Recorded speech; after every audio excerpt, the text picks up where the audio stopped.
Welcome everybody to our Wednesday night Sierra Club Community Conversations. This is Steve Crowley.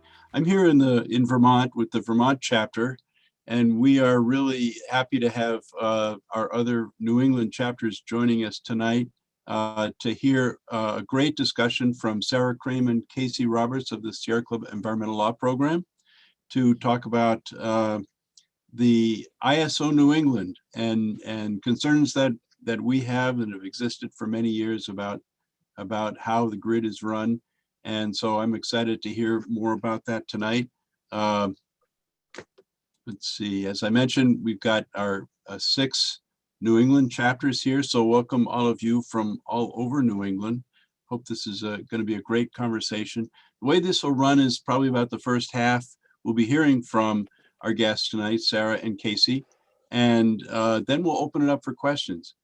If you have questions, either then or up front, feel free to put them right in the chat function for Zoom, and we'll either, our speakers may pick up on them as they go, or we'll get to them afterwards. But we hope for a very robust conversation in the second half of our evening. Otherwise, we would ask everybody to make sure you've got your mute on. Everybody's familiar with all this now. This is being recorded, so if you, it's up to you whether you have your camera on or not, and that's about it. So with that, I am going to turn it over to Sarah and Casey, and welcome. So I think that is to you, Sarah. Hi, everyone. Good evening. Oh, I'm so sorry. My dog is going to be barking in the background temporarily. Good evening, and thank you so much for having us tonight to join you to talk about ISO New England and the forward capacity market. And we'll get into what all that means. Sorry, I'm gonna give him a bone. 1 second. I'm so sorry. Casey, do you want to just take over intro maybe? I will, absolutely. Thank you. So yeah, as Sarah was alluding, there are a number of complex terms involved in all this, and we will do our very best to explain some of the acronyms and some of the other things that we're talking about, but please drop questions in the chat or bring them up at the end if something was, just totally didn't make sense, but we will do our best. All right, Sarah is back, so go ahead and jump back in. I was just apologizing in advance for the wonkiness, so. Got it. Thanks, Casey. So I wanted to start off with just a little bit of background about who the major players are here. Who are the regulators and the different entities, and give everyone some terms just to make sure everyone's on the same page. So first we have the Federal Energy Regulatory Commission, and they oversee the wholesale sale of power. So for example, the sales by independent power producers, also known as generators, I think we'll probably call them generators during this presentation, to utilities or distribution companies, commonly known as utilities. The Federal Energy Regulatory Commission also oversees transmission. That's done by transmission owners. They're the ones who own the transmission lines. So that's the universe over which FERC, the Federal Energy Regulatory Commission, has regulatory authority. And then at the state level, there's the state public utility commissions. And depending on the state, there might be a slightly different name. So in Connecticut, the State Public Utility Commission is called PURA, the Public Utilities Regulatory Authority. In Massachusetts, it's called the DPU, the Department of Public Utilities. In Vermont, it is called the Public Utility Commission. So they regulate distribution service, which is distribution of the power or gas, whatever it is, by utilities. And they also regulate the retail sales of power. So sales to end users, like all of us who have homes. So they oversee those two things. And they also are responsible for compliance with things like renewable portfolio standards and other state requirements to contract with particular clean energy resources if a state has entered into an agreement with a particular energy resource, and all those kinds of decisions. So next slide, please. And just go back, I mentioned FERC, but I'll give a little more background on what is FERC. So FERC is the Federal Energy Regulatory Commission. And as I said, they regulate interstate transmission and wholesale of electricity and gas. And they will be key to our conversation tonight is they oversee wholesale market design. And they're a bipartisan commission. So there are 5 commissioners. They're nominated by the president, but no more than 3 can be from the same party.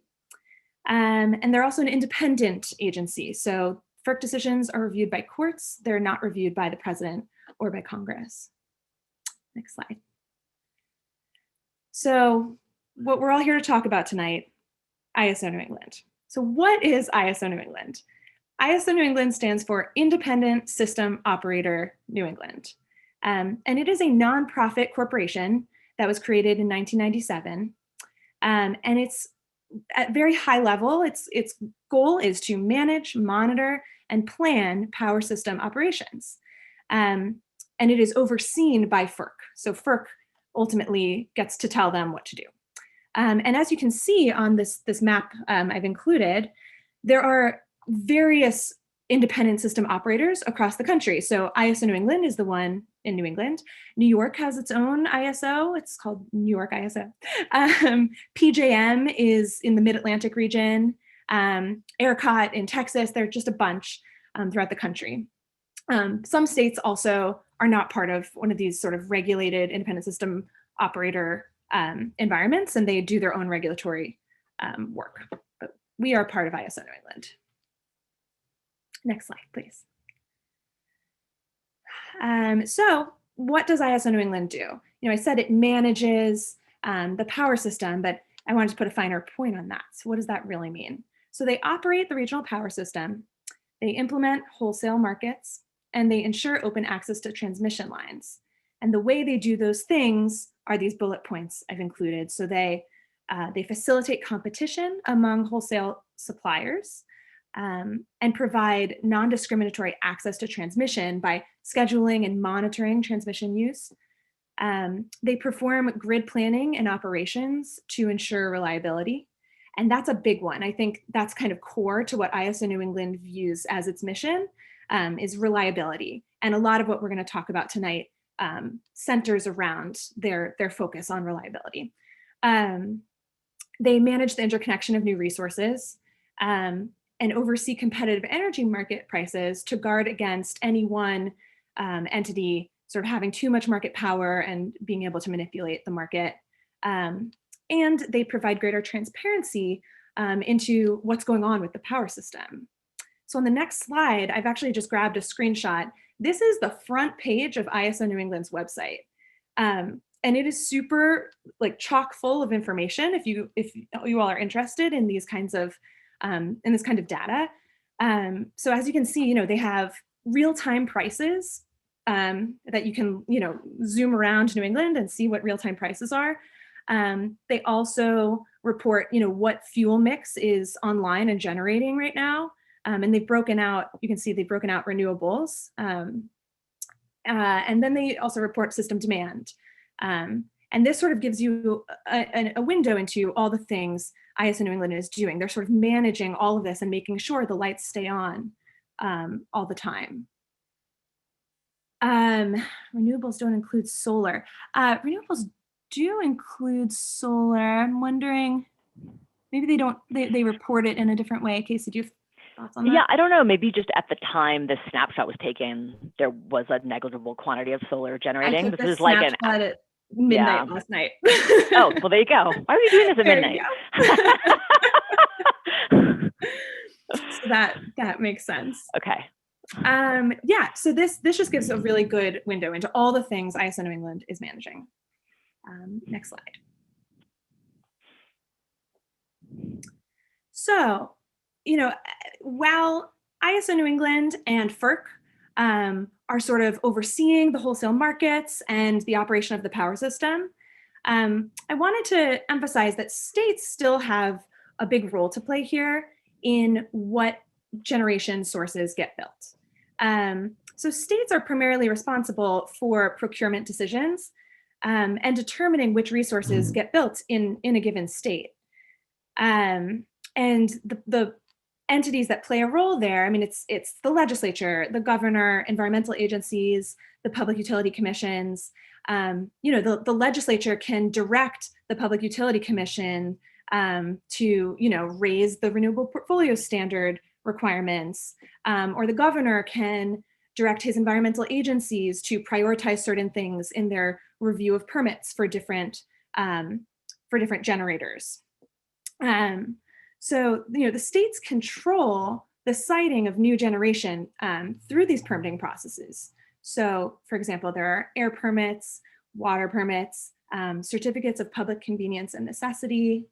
And states are also making these procurement decisions like renewable energy standards that will require electric utilities to procure or to produce a portion of their electricity from renewable resources. So yeah, I just, we're here to talk about ISO New England, but wanted to make sure we keep in mind that states are also very active in this space and are making a lot of these decisions that actually decide which resources are getting built within state borders. Next slide, please. And just to put a finer point on that, I wanted to provide one example. A lot of you may have heard of this. The Killingly Energy Center is a proposed 650 megawatt gas-fired combined cycle plant to potentially be built in Killingly, Connecticut, but not if we have anything to say about it. And so Killingly cleared the ISO New England forward capacity market in 2019. So it obtained a capacity supply obligation. And Casey is going to go into really what all that means, but all I'll say about it is that it means at a very high level that the developer of Killingly has agreed 3 years in the future that they will be online to provide power, and they've locked in a certain price for that power. So obtaining a capacity supply obligation can give a developer some guarantee of financing. At the same time, Killingly still has to go through so many permitting processes in the state. So one of those was the Connecticut Siting Council. It needed a certificate of environmental compatibility and public need. There were several permits that it needed from DEEP. There was a wastewater discharge permit, water quality certification. Those are both under the Clean Water Act. And then a new source review permit under the Clean Air Act. And it also had to get approval from PURA, the Public Utility Commission in Connecticut, for approval for a special contract to actually supply gas to the plant. And the state had authority in any of these permitting processes to say no to Killingly. And Connecticut, focusing on Connecticut right now because that's where Killingly is supposed to be built. Connecticut has pointed the finger at ISO New England, saying, well, our hands are tied. It obtained a capacity supply obligation, so we have to, let this through. But that's really not how it works. So definitely important to hold states accountable for these decisions that they're making that aren't in line with our state's emissions reduction goals. So Casey, I think, is up next, and she will go into a little more about how ISO New England and the markets are affecting all of these, new resources coming online and maybe, proving a barrier to renewables. So I'll let you take it from here. Yeah, exactly. Thanks so much, Sarah. I think it's really, while wading through some of that can seem like a lot, it's really important, I think, for those of us, who are involved with Sarah Club and trying to really fundamentally change the way that we use and generate electricity, to kind of have a sense of where those different levers are. Is it state, is it federal, is it a weird private entity like ISO New England, or is it a more democratically accountable entity? And just, where are those levers that we need to be prepared to pull and understanding how they work together. And this comes up particularly in the case of the state policies that Sierra Club has worked so hard to get enacted in a lot of places, and understanding how what ISO New England and FERC are doing can undermine the achievement of those clean energy policies. So That's what I'm going to be talking a little bit more about, but I think that background that Sarah laid out is really helpful for having a sense of essentially how complicated and overlapping these authorities are, and how that can introduce some complications for our advocacy and our efforts. So I'm going to jump in and talk really briefly about a really important question for us thinking about how to get more renewables built and how to stop new gas, for example, from being built. And that's, how do generators get paid? And this is going to be an ISO New England focused analysis, but it's actually fairly similar in most parts of the country that are part of these organized markets. So there's essentially 4 different types of things that generators can sell to make their money. The first is energy. And that's the generation of power in real time, which comes in response to dispatch instructions from ISO New England. So ISO New England runs these energy markets that basically say, they take all these bids from generators, like how much would it cost you to generate power at this time? And then ISO New England, looking at all the transmission constraints, picks like the lowest cost set of generators to meet demand at that time. So ISO New England runs this. And they are sort of supervised in their management of this by the Federal Energy Regulatory Commission. The second thing generators can sell, and this is highlighted in yellow here because it's the one we're going to talk more about for the rest of the presentation, is capacity. And Sarah talked about this a little bit. So capacity is a commitment by a generator to be available to generate power during some future time. So for example, ISO New England runs a capacity market that procures commitments to be available 3 years ahead. So somebody like the Killingly Energy Center or a new solar facility, for example, would say, I will be available in the year 2025 to generate power. What are you going to pay me to do that? And then I'll talk about this more later, but ISO New England runs an auction to get the lowest cost set of those commitments to be able to generate power. Another thing that generators can sell is ancillary services. This one is like for the electrical engineering wonks out there. It's essentially all the things that generators and other kinds of suppliers can do to support the stability of the grid. So helping to modulate the frequency of it.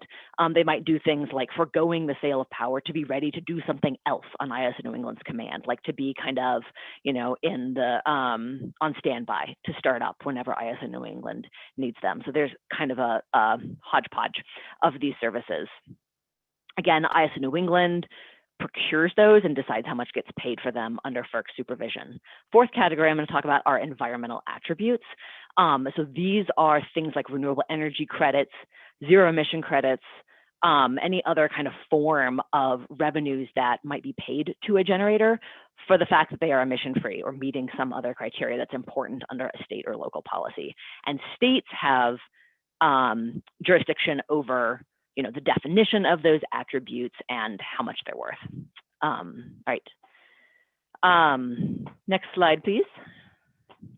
All right, so let's zoom in more now on the forward capacity market.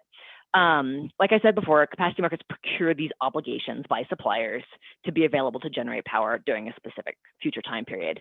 I want to say that we often are talking about generators, but in fact, energy efficiency and demand response resources can also get capacity obligations. So some of you may be familiar with this, but for example, demand response is a commitment by like a particular customer to reduce their usage during certain time periods.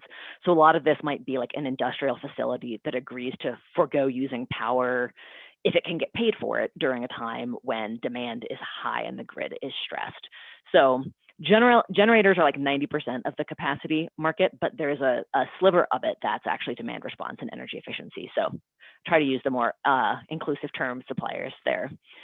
The intention behind the forward capacity market is to procure enough capacity to meet the region's peak demand plus a reserve margin. And this is this concept of resource adequacy, which is sort of a subset of the broader notion of reliability. So ISO New England would develop a load forecast to say, in 3 years, how much do we think our peak load is going to be?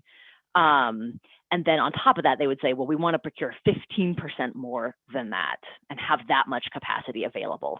So that's the quantity of capacity that ISO New England will target to procure in the forward capacity auction. And then all the suppliers will submit their bids to say how much they would need to be paid to take on that obligation.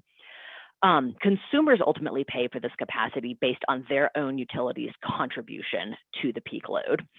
And consumer demand is reflected in an administrative demand curve that's set to reflect the prices that ISO New England thinks are needed at different levels of supply abundance. So while it's called an auction, don't have in your mind a picture of like a live auction where like consumers are actively participating and saying how much they want to be paid. This is a bit of a bone of contention that we have, I would say, in that ISO New England sort of tells consumers how much they should be willing to pay for this and then buys it on their behalf without much active participation by consumers, leading consumers often to pay a lot more than they might want to. That's like a subject for a different conversation, but I feel like important context. Next slide, please. Okay, so this is kind of just a diagram of what the capacity auction, how it runs, right? So this downward sloping diagonal line is labeled the demand curve. That's what I was talking about before. I should also stop and say this slide refers to PJM. It's the exact same concept for ISO New England. I just took this from a different presentation that I had done for PJM, which runs a very similar auction. So please don't be thrown by that. So this just shows what I was talking about, right? You've got the demand curve, and then these different vertical bars are the supply offers of different suppliers. So solar would offer in at this low price, then here comes the wind, and then you've got some gas, oil, coal, et cetera. And essentially where that supply curve made up by those supply offers crosses the demand curve tells you what the amount, the clearing price that all of the generators will be paid. So basically any generator that was cheaper than that clearing price gets paid the clearing price, not what they offered, but the clearing price. And so what that clearing price is obviously of extreme importance to a lot of generators who are looking to this auction to make their money. All right, next slide, please. Okay, so why does the capacity market matter for us and for Sierra Club's advocacy and for people as consumers in particular? Capacity markets are an important source of revenue for many suppliers. They make up the difference between the revenue a supplier needs to justify being built and what it's making through other markets. And this is sometimes called the missing money. So for example, a generator selling energy into the energy market, making money, day in, day out, depending how competitive it is there. But that amount of revenue may not cover its cost of construction plus, the rate of return that investors expect. And so that difference, that missing money sort of informs how that supplier offers into the capacity auction, and then also whether or not they make enough money through the capacity auction to sort of justify being built or staying in business. So generators that rarely operate, like, very polluting, very expensive oil-fired generators, coal, or inefficient gas, rely more heavily on the capacity market. And they are at risk of not clearing the auction if there's less demand in that auction or if there's more competition from low-cost renewables. So because we know that these generators who are very polluting rely heavily on the capacity market, we as sort of Sierra Club, the Environmental Law Program, Beyond Coal campaign, more generally very focused on making sure that the capacity market is not buying any more than it absolutely needs to ensure resource adequacy, and also that there's really robust competition in that market so that resources supported by state policy can edge out the more polluting resources, and we can really move towards that cleaner resource mix that we want to have. Currently, clean energy resources, and here I'm talking about demand response, energy efficiency, storage, wind and solar, make up a little more than 20% of the capacity committed through the auction. And the rest is fossil hydropower, waste resources, or nuclear. So, this looks a little different than what ISO New England's supply mix might look like in energy terms on any given day, right? Because we know that wind and solar run whenever they're available because they're extremely low cost.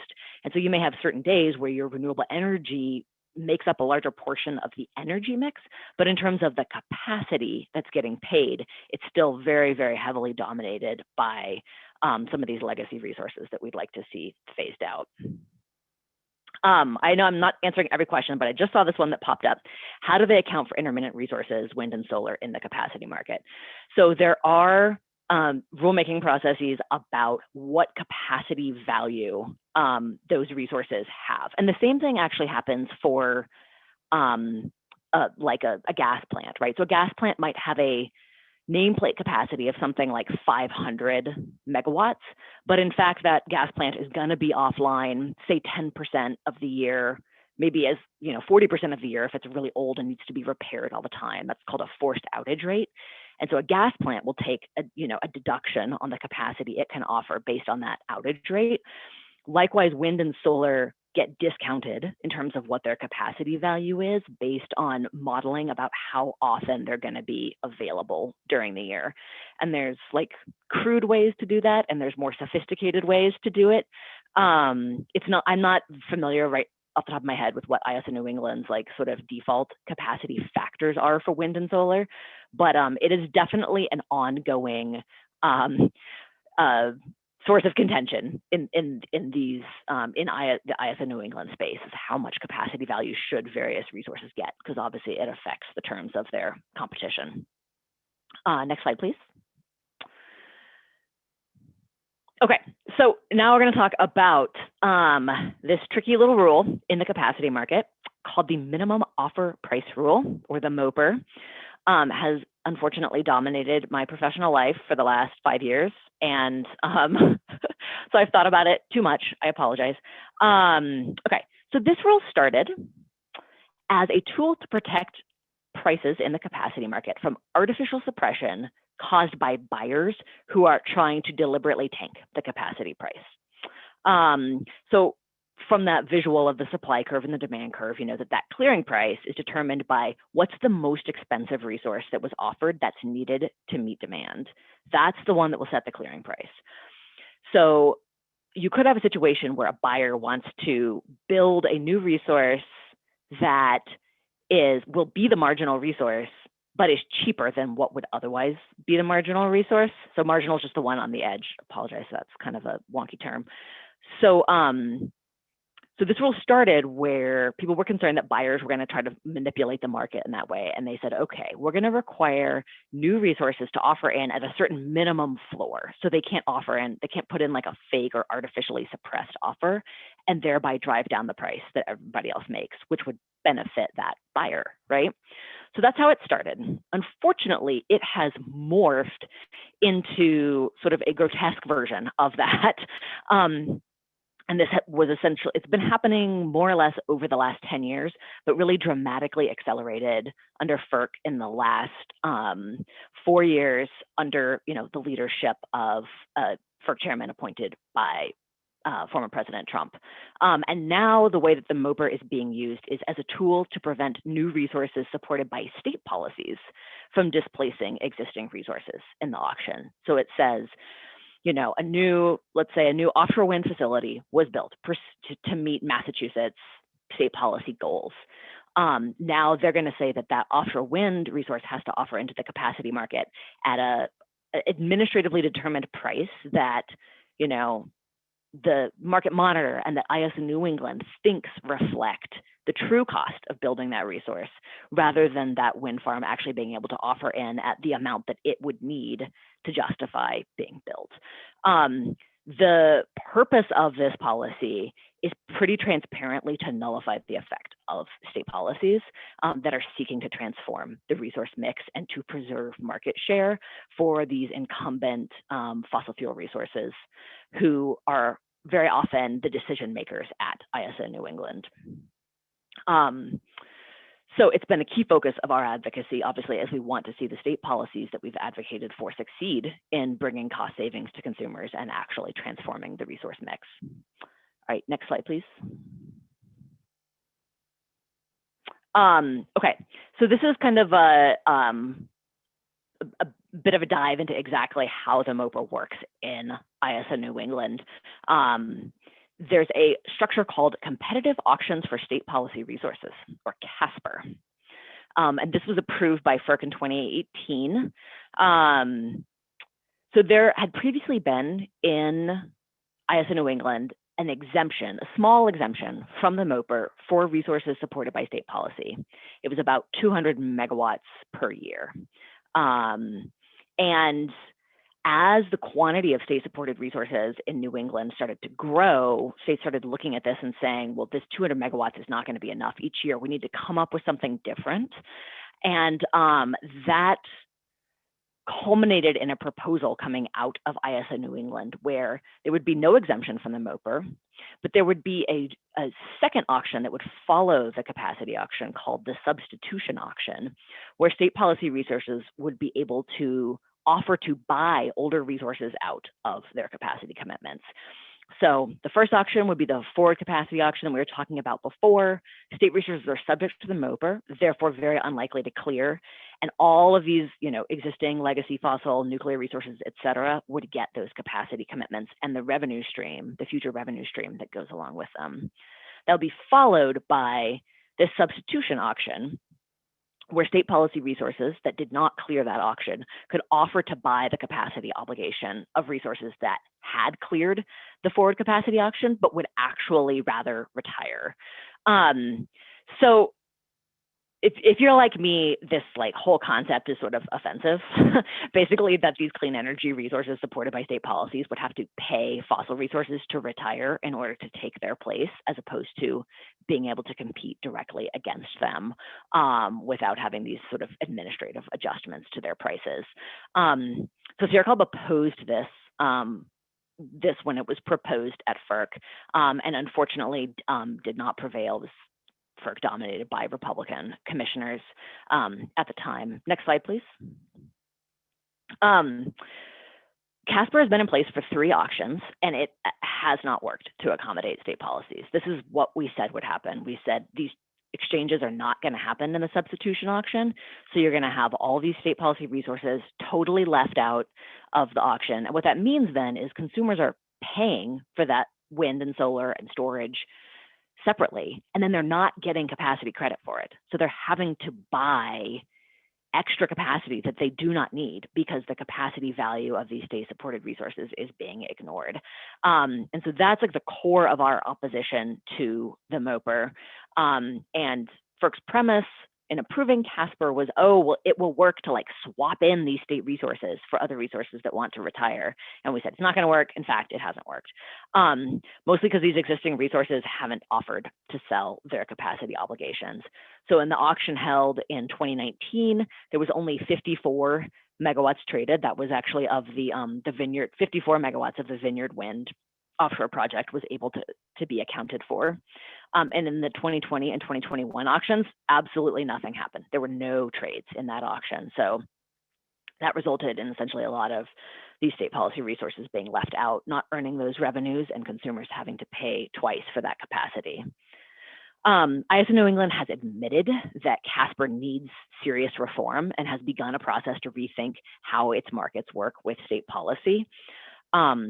Unfortunately, ISO New England is still very much controlled by a lot of these legacy generation owners who don't want to lose their share of the market and raise a lot of sort of specious concerns about reliability with increasing penetrations of renewables. And so this is an uphill battle at ISO New England. However, FERC has initiated a proceeding to examine CASPR and the MOPR more broadly.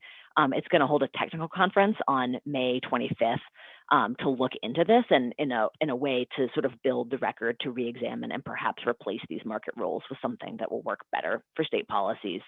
As Sarah was alluding earlier, while FERC is an independent commission and it's generally nonpartisan, there is a structure in the appointment, the way that the nominations are done, that do make it responsive to the incoming administration. So right now we do have a chairman at FERC who has very strongly opposed this expansion of the MOPR as a tool to counteract state policy.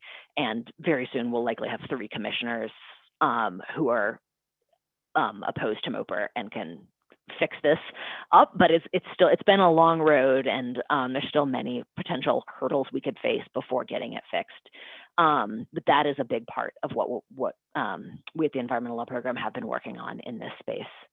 Next slide, please. So briefly, I just want to talk about things that Sierra Club has been doing to improve ISO New England markets. As I mentioned back in 2018, so we protested ISO New England's filing of CASPR at FERC, and then FERC approved it. Then we sought rehearing of the FERC order approving CASPR, which is sort of an essential step to being able to take them to court if they don't agree with you.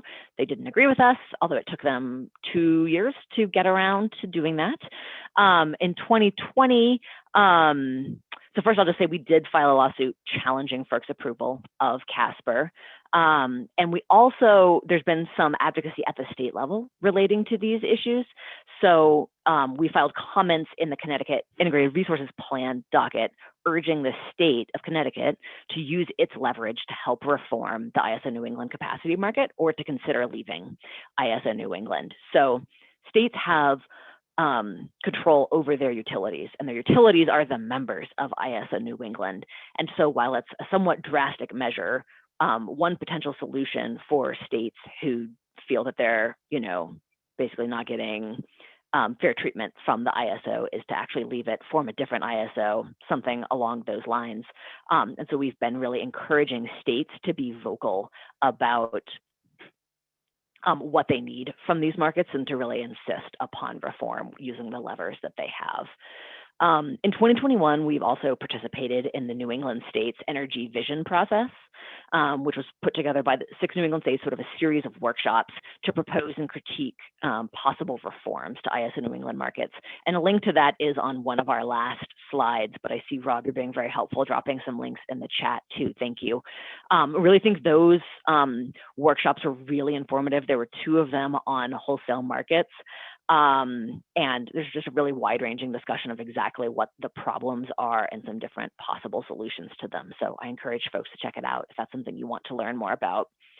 And then sort of separate from everything about this minimum offer price rule, we've been involved in other proceedings at FERC and ISO New England involving sort of poorly designed ISO New England efforts to promote fuel security in the region. This is something of a cover for wanting to pay gas plants more to firm up their fuel supply, preserve existing nuclear and coal, et cetera. And a lot of these have been designed in a way that would just do very little to address the problem while costing consumers a lot. So that's not something we're going to get into tonight, but just to let you know is a whole other kind of area of things to watch out for when it comes to the ISOs. So next slide, please. Sarah, I think this is over to you. Yeah, Casey, one question that I saw in the chat, which maybe you can shed a little more light on. When you say state policy resources, maybe an example would be helpful. Yeah. Describe what that means. Yeah, sorry. It is kind of a broad term. So essentially it means any resource that benefits from a state policy, like that earns revenue under a state policy. So some of that could be, an offshore wind facility that has directly contracted with a utility at the direction of the State Regulatory Commission, or it could mean a facility that's earning revenues by selling renewable energy credits to a utility for compliance with a renewable portfolio standard, for example. It could also encompass resources supported by city or local government policies. So it's sort of a broad term that encompasses sort of any resource that benefits from the revenues offered under those policies to incent their development. Great, thanks so much. Sure. So lastly, just wanted to discuss a little bit about what you all can do and how you all can participate, if these issues are compelling to you. So Casey just mentioned the New England Energy Vision process, and that's probably the most on point to these issues of MOPR and CASPR and the way the markets work. So there have been a series of forums, and those are all available to watch if you want to learn more. But there's been a forum on the forward capacity market and how it's structured. There's been a forum on governance structures at ISO New England. There's been a forum on transmission and how the region is going to unlock renewable potential, through new transmission. And there was a forum on equity and environmental justice. And those comments, there's actually a comment opportunity tomorrow. The deadline is tomorrow, but none of these comment deadlines are set in stone. So if there is something anyone wants to comment on, these there's still options to weigh in on those issues. The other, as I was mentioning before, the role that states play here. So you all, as constituents of your various states, do have a lot of power to work with your legislators and legislators, and other state officials to educate them on these issues. As Casey mentioned, we called in comments on Connecticut's Integrated Resources Plan for Connecticut to consider, leaving the ISO New England. So states do have options here, and they have ways to put pressure on ISO New England to get it to change. And you can also participate in public comment processes at state agencies to ensure that they have the information you think is necessary for informed decision making. And by that, I mean, if there's a renewable portfolio standard change coming up, there was usually going to be a public comment process on that. Or if there's permits for a new power plant, there will be a public comment process on that, as you all have participated in time and again, as members of the Sierra Club. So those are some options. But wanted to emphasize that the avenues within your states are really important. And on the next slide, just have a few links. So the Massachusetts Attorney General gave a much longer presentation than this about the basics of the power system, about basics of ISO New England. It's really, really a great presentation. I think there are 4 different slide decks that you can watch, and they're available at that link. The New England Energy Vision process had, specifically on wholesale markets, they had a day that was, I think, a really good resource and really broke down the basics of all this. So you could tune into that. There's a recording available at that link. And then, as Casey mentioned, there will be a technical conference on May 25th at 9 a.m. Before FERC, and it will be discussing all these issues with the ISO New England wholesale markets. So that link is also available, and I think it was also dropped in the chat. So I think at this point, we want to open it up to questions. I'm loving the live editing of the slides with the exclamation point. I didn't even know that you could do that. I'm gonna have to learn that trick. You want me to stop the share now? Yeah, I think that makes sense. You could go back to like the title slide or something. Yeah, bigger photos always works. Okay, there we are. Well, let's see, we have a ton of questions here. Let's see, while I'm looking, I wonder if you could address the question. I heard intermittency come up a few times, and how that's lowering the value in FERC size. I wonder how storage fits into that, solar and storage. Is that going to make a difference with this? Well, I think right now there's not, if you mean solar and storage, like hybrid resources where they're kind of behind the same meter and participating together, is definitely the future. I know that a hybrid solar storage resource that was on the distribution system did clear was it the auction that was held in 2020, and that was the first time one of those resources has ever cleared in a capacity auction in any of the RTOs. So that was a big, I think, a first step for ISO New England. I don't know exactly how they do the capacity valuation of those resources. It's obviously far higher than a solar resource would be standing alone because of the way the storage can operate to sort of, even out the export from that facility, but I don't know the exact numbers. I think, though, what I have generally heard is that because those resources are relatively new, the rules have not entirely caught up to the capabilities of hybrid resources, and that's something that the developers of those resources are working to try to reform at ISO New England and FERC to make sure that their different contributions to reliability are fully valued. Okay, great. Well, thanks. Let's see. I wanted to mention, you can get, what is it? Go to ISO is the app for your phone. ISO to go it is. So you can see all that great information that ISO puts on its website. So we've got, and I'm skimming through the questions here. I see one from Becky. Do the commitments require an exact amount of power at a price? Yeah, so the commitments are basically that you could be available to generate a maximum amount of power at any time during the year. And then does offer a price for that. Now, like I said, they might actually get paid a different price for the capacity based on what the clearing price is. But then it's important to remember that, like, when the way the grid actually operates, there's this energy market where ISO New England determines how much they get paid for generating that electricity at any given time. So capacity is like an agreement to be there if they need you. But then they actually get paid, and most of the revenue actually comes from the energy market, where they actually get paid when they actually deliver power minute to minute. So that may be more than the question was asking for, but it's, I think, important to remember that distinction. Okay, but let me know if I thanks. didn't answer the question, whoever asked that.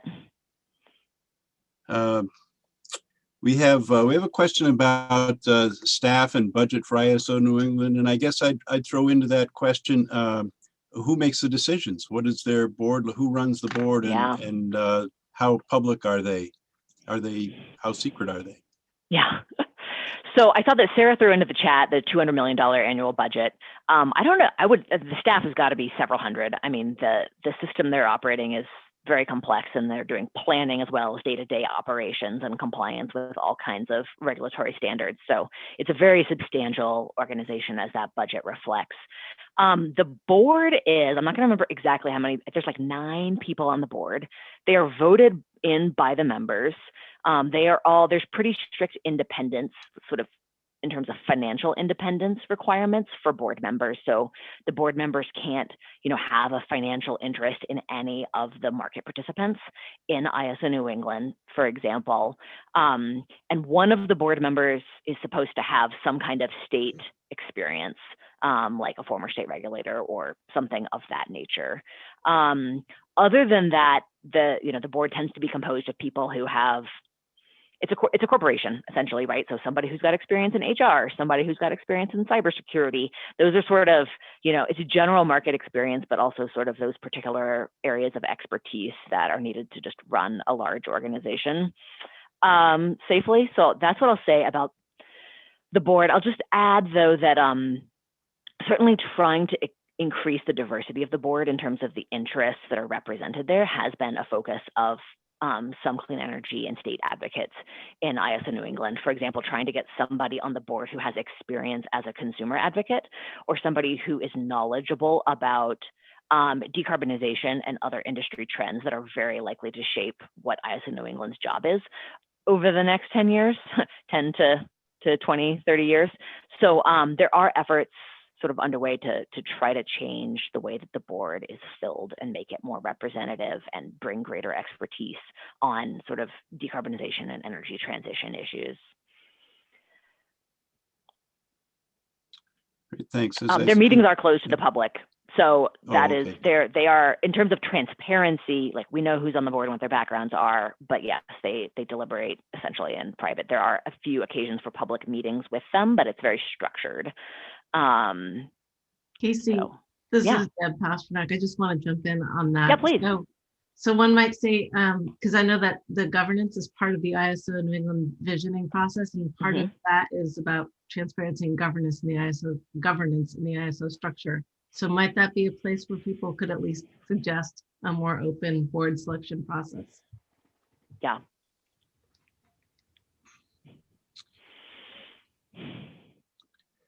And one thing and those links that are on the slides, and I think there was a question about whether the slides would be available. Rob, do you want to talk about how the slides or the video recording of this will be available? Yeah, as long as Casey and Sarah give me permission to share the slides with people, I'll be emailing it to everybody tomorrow. But also the recording is, all of our virtual recordings are posted on the Sierra Club Vermont website, and I'll be getting to it sometime tomorrow, but I also will include that in the email, a link of this recording for everybody to have. So it'll be at the Sierra Club /Vermont/community conversations. But I'll be sending that email directly to everybody who registered. Thanks. Great. Casey, were you going to? Yeah, Steve, I just wanted to address, there's a couple questions here about sort of distributed solar and how that factors in. And so I just wanted to maybe try to take those up as a group. I'm just saying this last one from Steve in particular. So if a private individual has, distributed solar and they feed power back into the grid, that is generally determined, the amount that they're compensated is determined by a state public utility commission. And it's sort of factored into the bill with your retail utility, so your distribution company that serves you. Those resources are sort of indivisible to ISO New England. I'll put it that way. ISO New England sees the effect of distributed solar as a reduction to demand.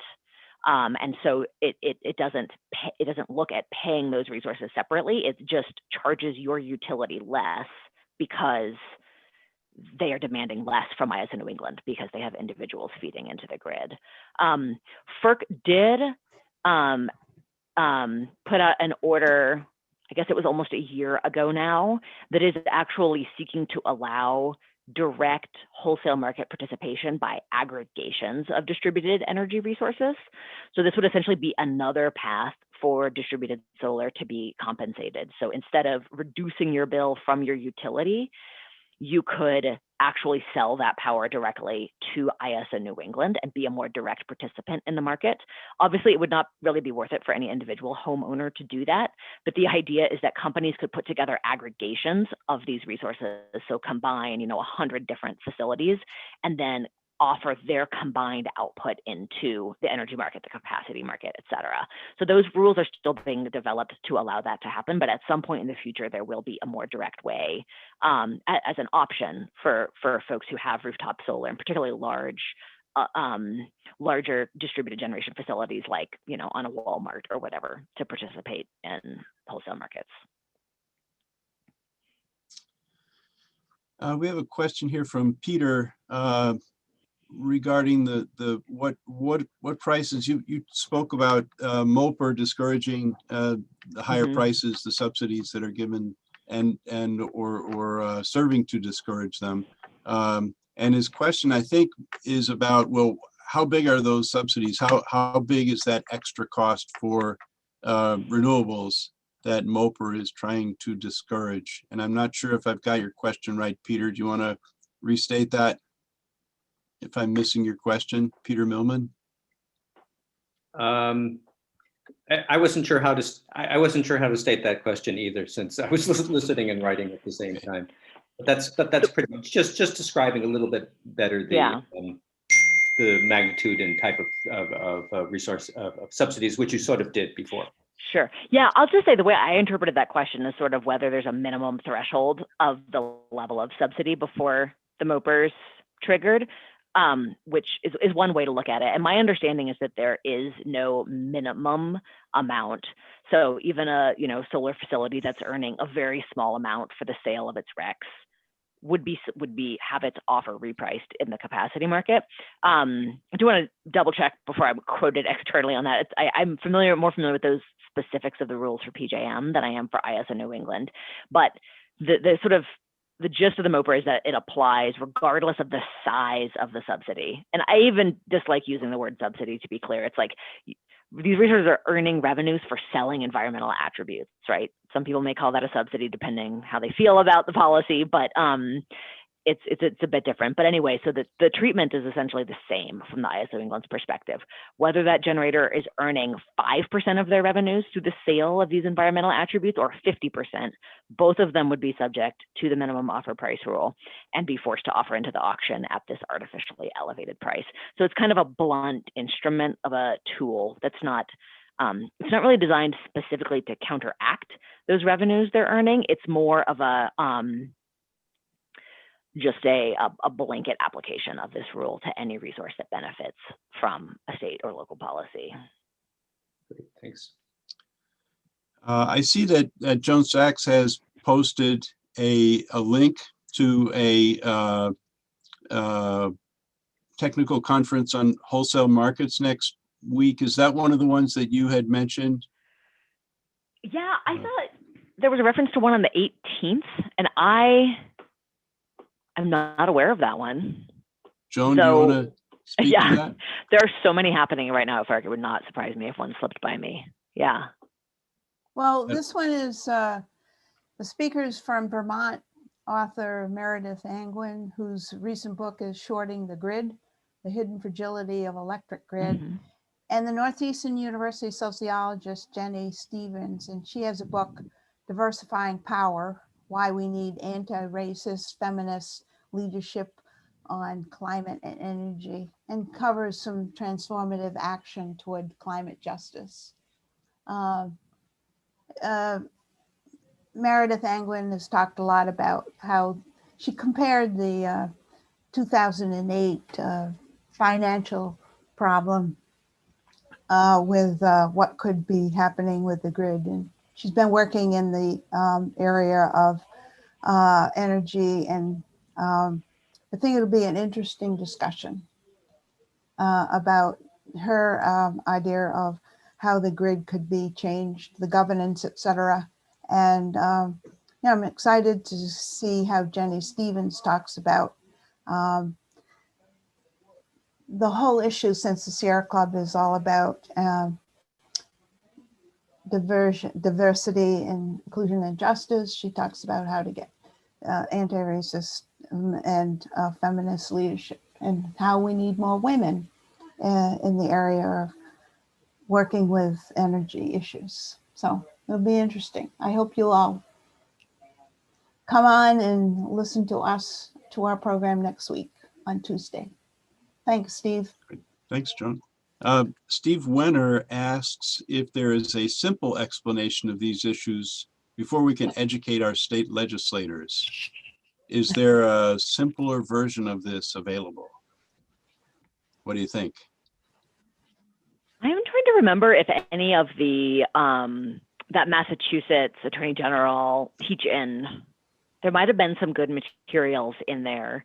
I do know of some simpler materials kind of worked down with nice graphics from the very similar issues in the PJM context. That would literally, you could swap in IS and New England for PJM in a couple places and they would work. I can see whether we can try to develop adaptations of those. And I think, yeah, we can look around for some other things that are already written up that would be simple explanations. Unfortunately, it is challenging to simplify this. I apologize, we did our best. And I have been in conversations with state legislators about this issue in other places, and I will say that about 10% of them really get it, and the rest, just don't have the time to sink their teeth into an issue like this. So I commend anybody who's willing to have those conversations and start that education process. It is incredibly valuable. Well, you might find some experts on that at Eversource. Ben Roberts has a question about some materials they're putting out to support natural gas for school kids and everywhere else. Ben's got a couple of questions. Do you want to pick one of those, Ben? One about Killingly and one about... Sam's been chatting with me privately about Killingly, so I think we've covered that. Good. But yeah, this leak of a private meeting where Eversource is leading a national consortium to block renewables and keep the gas industry, profitable. I guess it just came out last week. The Globe wrote about it, maybe, and E&E News. Any thoughts on is there some leverage here? Is this embarrassing enough that we can use it effectively? Yeah, I think someone described it as Christmas. It's I think this provides a lot of leverage, especially, and Sam can maybe speak more to this too. She's been leading the effort on sort of educating everyone about these slides that came out. But Eversource also operates in Massachusetts, and they're before the Department of Public Utilities right now in a future of the gas distribution system proceeding. And they're talking a big game about renewables, but behind the scenes, this is what they're saying, and it's a great way to hold their feet to the fire here. We're actually, I see we're at the end of our hour, 8 o'clock, and so I wish we had more time. We have, I don't know if you folks can stick around a bit, but I think we'll be keeping the Zoom open for a little bit. But I want to thank both of you for joining us tonight. This has been a terrific discussion. Thanks to all of our attendees. There have been some great questions. I'm sorry we didn't get to them all. So thanks and good evening, everybody. I think, Rob, do you want to wrap things up? Yes, I want to thank everybody throughout New England for joining us. The Vermont chapter has been doing these virtual conversations almost every Wednesday. But on this issue, because it's a New England-wide issue, it was decided that we should invite Casey and Sarah to present to us. So we appreciate the participation with the Connecticut chapter, Sam there, Kathy Corkery and Sierra in New Hampshire, and Deb in Massachusetts. And I know some other activists like Maine, Joan, you're participating. So thanks for all those who joined us from the other clubs throughout the region. So maybe we can do more of these regional discussions because a lot of these issues merge together. But just for those who don't know it, here's our upcoming schedule. The other conversations we're doing. So if you want to, just go to our Sierra Club Vermont website, and you can find the links to register for those particular ones. But just we appreciate the experience for everybody joining us. So that's basically it. So we can say good night here, and thank you all for participating. Thanks, everybody.